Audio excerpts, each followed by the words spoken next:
भारतीय इतिहास में मंदिरों का एक विशेष स्थान है। करोड़ों भारतीयों की आस्था को समेटे ये मंदिर प्राचीन काल से भारत भूमि पर विराजमान है। इतिहास के साक्षी ये मंदिर कदम कदम पर पाए जा सकते हैं। लेकिन कुछ ऐसे मंदिर भी हैं जिनसे आश्चर्यजनक रहस्य जुड़े हुए हैं। ऐसे रहस्य जिनका उत्तर देने में आज तक विज्ञान भी असफल है। हर एक की अपनी अद्भुत कहानी है और हर एक का अपना गौरवशाली इतिहास है। आज हम आपके लिए लेकर आए हैं भारत के मंदिरों के सबसे आश्चर्यजनक रहस्य, जिन्हें आज तक कोई भी नहीं सुलझा पाया है।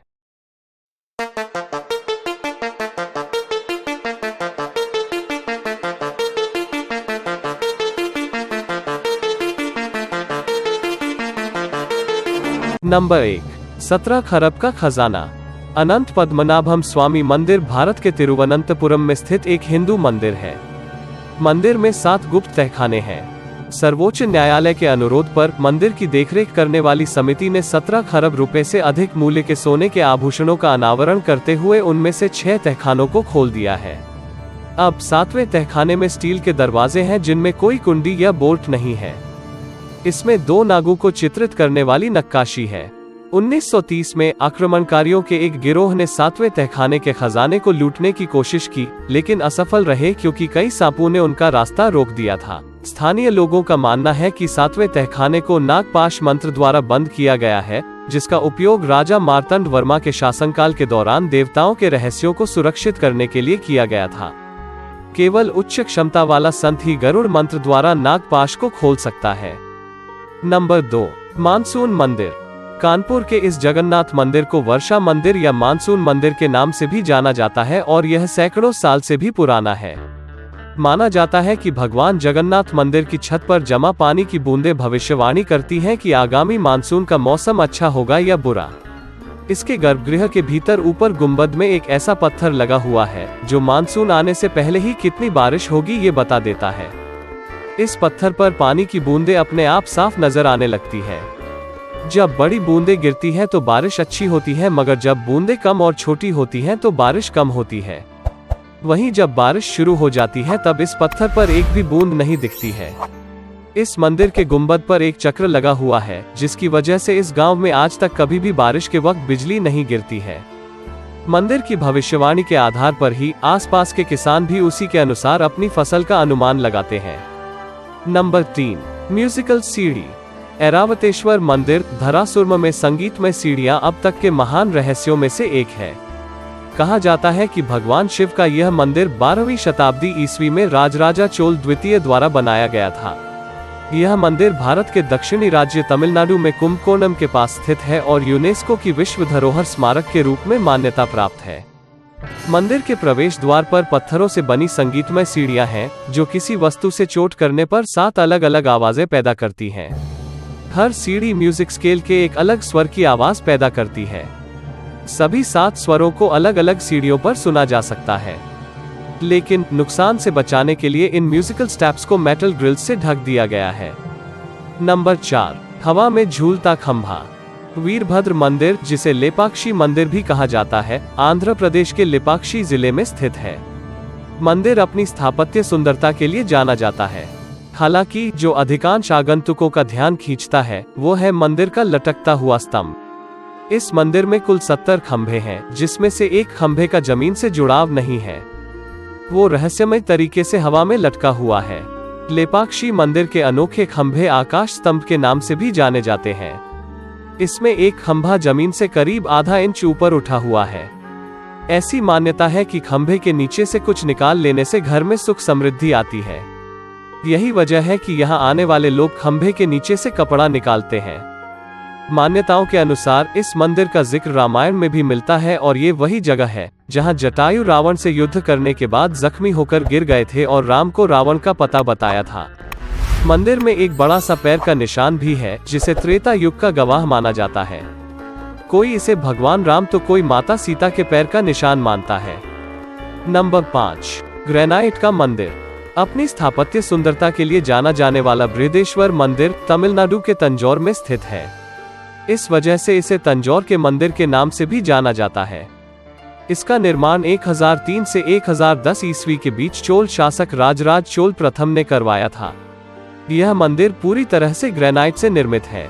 दुनिया में यह संभवतः अपनी तरह का पहला और एकमात्र मंदिर है जो ग्रेनाइट का बना हुआ है। यह अपनी भव्यता, वास्तुशिल्प और गुंबद की वजह से दुनिया भर में मशहूर है।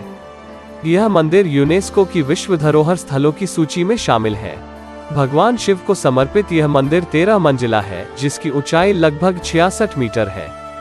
वैसे आमतौर पर बिना नींव के ना तो कोई मकान बनता है और ना ही किसी प्रकार की अन्य इमारत, लेकिन इस विशालकाय मंदिर की सबसे आश्चर्यजनक बात यह है कि यह बगैर नींव के हजारों साल से खड़ा है।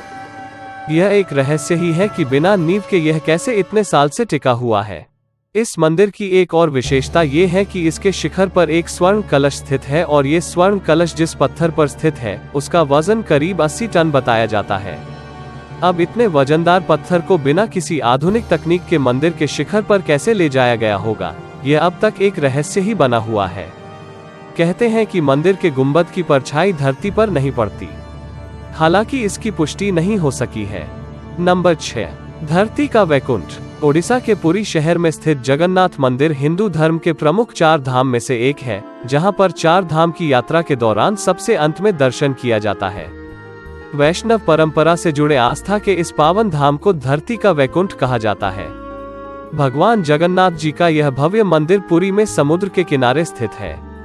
मंदिर में प्रवेश करने के लिए एक सिंहद्वार है, जिसके बारे में मान्यता है कि जब तक आप अपने कदम सिंहद्वार के भीतर नहीं रखते हैं तब तक आपको बाहर से समुद्र की आवाज सुनाई देती रहती है, लेकिन जैसे ही आप सिंहद्वार के भीतर अपने कदम रखकर प्रवेश करते हैं, समुद्र की आवाज आश्चर्यजनक रूप से शांत हो जाती है। मान्यता है कि मंदिर की मूर्तियों का निर्माण राजा इंद्रदुम्न के समय में विश्वकर्मा जी ने किया था। उन्होंने भगवान की मूर्ति को बनाने के लिए राजा इंद्रदुम्न के सामने शर्त रखी थी कि वे इसे बंद कमरे में बनाएंगे और उस कमरे में कोई भी प्रवेश नहीं करेगा। यदि कोई उसमें प्रवेश करेगा तो वे मूर्तियों को बनाना बंद कर देंगे। कहते हैं कि एक दिन जब राजा इंद्रदुम्न को उस कमरे से कोई आवाज सुनाई पड़ी तो उन्होंने उस कमरे का दरवाजा खोल दिया। राजा के ऐसा करते ही भगवान विश्वकर्मा अधूरी मूर्ति को वहीं छोड़कर चले गए। तब से आज तक भगवान जगन्नाथ, बलभद्र और सुभद्रा की मूर्तियां अधूरी हैं। यहाँ की एक और आश्चर्यजनक बात यह है कि मंदिर के शिखर के ऊपर झंडा हमेशा हवा के विपरीत दिशा में लहराता है। मंदिर की चोटी पर प्रतिदिन एक पुजारी चढ़ता है, जो 45 मंजिला इमारत जितनी ऊंची है और झंडा बदल देता है। यह अनुष्ठान 1800 वर्षों से जारी है। अनुष्ठान कहता है कि अगर झंडा किसी भी दिन नहीं बदला जाता है तो मंदिर को अगले 18 वर्षों के लिए बंद कर देना चाहिए। मंदिर के ऊपर से न तो कोई हवाई जहाज और न ही कोई पक्षी उड़ता है। देश के किसी भी मंदिर में ऐसा कहीं देखने को नहीं मिलता है। नंबर 7, 1000 साल पुरानी मम्मी। श्री रंगनाथ स्वामी मंदिर श्री रामानुजाचार्य को समर्पित है, जिन्हें रामानुज के नाम से भी जाना जाता है। यह पौराणिक कथाओं और इतिहास में समृद्ध दक्षिण भारत के सबसे शानदार वैष्णव मंदिरों में से एक है। वैष्णव संस्कृति के दार्शनिक गुरु रामानुजाचार्य से भी इस मंदिर का एक गहरा और खास संबंध है। इतिहास के अनुसार श्री रामानुजाचार्य अपनी वृद्धावस्था में यहाँ आ गए थे। करीब 120 वर्ष की आयु तक श्रीरंगम में रहे थे। कुछ समय बाद भगवान श्री रंगनाथ से देहत्याग की अनुमति ली, तदोपरांत अपने शिष्यों के सामने देहावसान की घोषणा कर दी। माना जाता है कि भगवान रंगनाथ स्वामी की आज्ञा के अनुसार ही उनके मूल शरीर को मंदिर में दक्षिण पश्चिम दिशा के एक कोने में रखा गया है। यह मंदिर दुनिया में एकमात्र ऐसा मंदिर है जहां एक वास्तविक मृत शरीर को हिंदू मंदिर के अंदर कई वर्षों से रखकर पूजा जाता है। मंदिर में रामानुजाचार्य के 1000 वर्ष पूर्व के मूल शरीर को संभाल कर रखा गया है। आमतौर पर मम्मी निद्रा भंग रूप में होती है, लेकिन रामानुजाचार्य की मम्मी सामान्य बैठने की स्थिति यानी उपदेश मुद्रा में प्रतीत होती है। मंदिर में उनकी मूर्ति के पीछे उनकी मम्मी को रखा गया है। इस मम्मी पर केवल चंदन और केसर का लेप लगाया जाता है। इस लेप के कारण शरीर केसरिया रंग में परिवर्तित हो चुका है, लेकिन आंखें स्पष्ट रूप से दिखाई देती हैं और करीब से देखने पर नाखूनों को भी देखा जा सकता है। नंबर 8, नंदी का रहस्य। कड़ू मल्लेश्वर मंदिर 17वीं शताब्दी का हिंदू मंदिर है, जो बेंगलुरु के मल्लेश्वरम इलाके में स्थित है और शिव को समर्पित है। इस मंदिर के ठीक सामने कुछ मजदूरों ने किसी निर्माण कार्य के दौरान जमीन की खुदाई शुरू की थी। थोड़ी सी खुदाई के बाद मंदिर का शिखर दिखाई दिया। उन्होंने गहरी खुदाई की तो पता चला कि टीले पर एक बड़ा मंदिर है। यहाँ अजीब बात यह है कि मंदिर में शिवलिंग पर प्रतिदिन नंदी की मूर्ति के मुंह से जल गिरता है। सबसे रोमांचक बात यह है कि नंदी के मुंह से जल की निरंतर धारा का स्रोत अज्ञात है। इस स्थान को वृषभावती नदी का जन्म स्थान कहा जाता है, इसलिए संभवतः यही कारण है कि पूरे क्षेत्र में अज्ञात स्रोत से पानी की निरंतर आपूर्ति होती रहती है। नंबर 9, सारेगामा पिलर्स। श्री विजया विठल मंदिर कर्नाटक के ऐतिहासिक शहर हम्पी में स्थित है और भगवान विठल को समर्पित है। हम्पी एक बेहतरीन पर्यटक स्थल होने के साथ साथ दुनिया भर के शोधकर्ताओं के लिए शोध का केंद्र भी है और इसीलिए इस जगह को यूनेस्को द्वारा वर्ल्ड हेरिटेज साइट भी घोषित किया गया है। इस मंदिर का आश्चर्य है अचंभित करने वाले रंग मंडप में मौजूद करीब 56 खंभे जो बजते हैं। इन खंभों पर जब कोई चीज टकराई जाए तो उनमें से अलग अलग तरह की मधुर धुनें निकलती हैं।